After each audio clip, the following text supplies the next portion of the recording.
ದಕ್ಷಿಣ ಕನ್ನಡದಲ್ಲಿ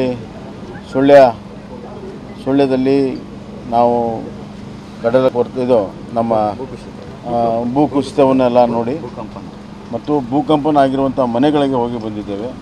ಭೂಕಂಪನದಲ್ಲಿ ನಾವು ಅದರ ಮ್ಯಾಗ್ನಿಟ್ಯೂಡ್ ಕಡಿಮೆ ಇದ್ದರೂ ಕೂಡ ಅದರ ಎಫೆಕ್ಟ್ ಭಾಳಾಗಿದೆ.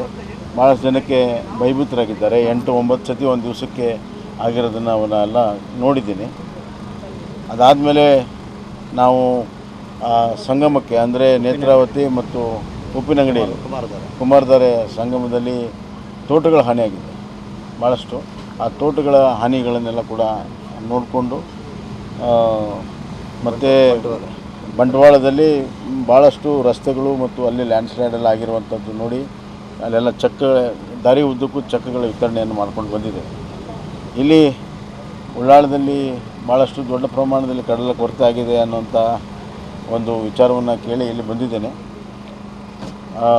ಇಲ್ಲಿ ನೋಡಿದಾಗ ಕಳೆದ ಬಾರಿ ಸುಮಾರು 800 ಮೀಟರು ಕಡಲ ಕೊರತೆ ಆದರೆ ಈ ಸತಿ 600 ಮೀಟರ್ ಆಗಿದೆ. ಅದರ ಅರ್ಥ ಪರ್ಮನೆಂಟಾಗಿ ಅದನ್ನು ಸರಿ ಮಾಡಿಸುವಂಥದ್ದು ಅತ್ಯಂತ ಅವಶ್ಯಕತೆ ಇದೆ. ಈ ಕಡಲ ಕೊರತೆ ದಕ್ಷಿಣ ಕನ್ನಡ, ಉಡುಪಿ ಮತ್ತು ಉತ್ತರ ಕನ್ನಡದಲ್ಲಿ ನಿರಂತರವಾಗಿ ನಡೀತಾ ಇದೆ. ಅವುಗಳಿಗೆ ಕಲ್ಲು ಹಾಕುವಂಥದ್ದು, ತೆಗೆಯುವಂಥದ್ದು, ಅದು ಸರಿಯಾಗಿಲ್ಲ, ಇದು ಸರಿಯಾಗಿಲ್ಲ ಅನ್ನುವಂಥದ್ದು ಹಲವಾರು ಬಾರಿ ನಾವು ಕೇಳಿದ್ದೇವೆ. ADB ಕೆಲಸ ಅದು ಕೂಡ ಸರಿಯಾಗಿಲ್ಲ ಅನ್ನುವಂಥ ವಿಚಾರಗಳೆಲ್ಲ ಕೇಳಿದ್ವಿ. ಅದನ್ನು ಕನ್ಸಾಲ್ಟೇಟ್ ಮಾಡೋಣ. ಯಾಕಂದರೆ 200-300 ಕೋಟಿ ಖರ್ಚು ಮಾಡಿದ್ದೇವೆ. ಅದನ್ನು ಉಳಿಸ್ಕೊಂಡು ಹೋಗಬೇಕು. ಅದಕ್ಕೆ ಏನು ಕನ್ಸಾಲ್ಟೇಟ್ ಮಾಡಬೇಕು ಅದನ್ನು ನಾವು ಕನ್ಸಾಲ್ಟೇಟ್ ಮಾಡ್ತೀವಿ. ಆಮೇಲೆ ಇದು ಒಂದು ಹೊಸ ವಿಜ್ಞಾನವನ್ನು ಈ ಪರ್ಮನೆಂಟಾಗಿ ಮಾಡೋ ಸಲುವಾಗಿ ಒಬ್ಬರು ಬಂದು ಎಲ್ಲ ನಮಗೆ ಪವರ್ ಪಾಯಿಂಟ್ ಪ್ರೆಸೆಂಟೇಷನ್ ಮಾಡಿದ್ದಾರೆ ಕಳೆದ ತಿಂಗಳು.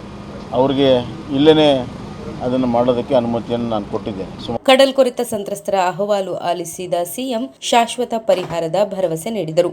ಶಾಸಕ ಯುಟಿ ಖಾದರ್, ಕಂದಾಯ ಸಚಿವರಾದ ಆರ್ ಅಶೋಕ್, ಸಮಾಜ ಕಲ್ಯಾಣ ಹಾಗೂ ಹಿಂದುಳಿದ ವರ್ಗಗಳ ಕಲ್ಯಾಣ ಸಚಿವ ಕೋಟಾ ಶ್ರೀನಿವಾಸ ಪೂಜಾರಿ, ಮೀನುಗಾರಿಕಾ ಸಚಿವ ಎಸ್ ಅಂಗಾರ, ಜಿಲ್ಲಾಧಿಕಾರಿ ಡಾಕ್ಟರ್ ರಾಜೇಂದ್ರ ಕೆವಿ, ನಗರ ಪೊಲೀಸ್ ಆಯುಕ್ತ ಶಶಿಕುಮಾರ್, ಜಿಲ್ಲಾ ಪಂಚಾಯತ್ ಮುಖ್ಯ ಕಾರ್ಯನಿರ್ವಹಣಾಧಿಕಾರಿ ಡಾಕ್ಟರ್ ಕುಮಾರ್ ಸೇರಿದಂತೆ ಸಂಬಂಧಪಟ್ಟ ಇಲಾಖಾಧಿಕಾರಿಗಳು, ಸಾರ್ವಜನಿಕರು ಹಾಜರಿದ್ದರು.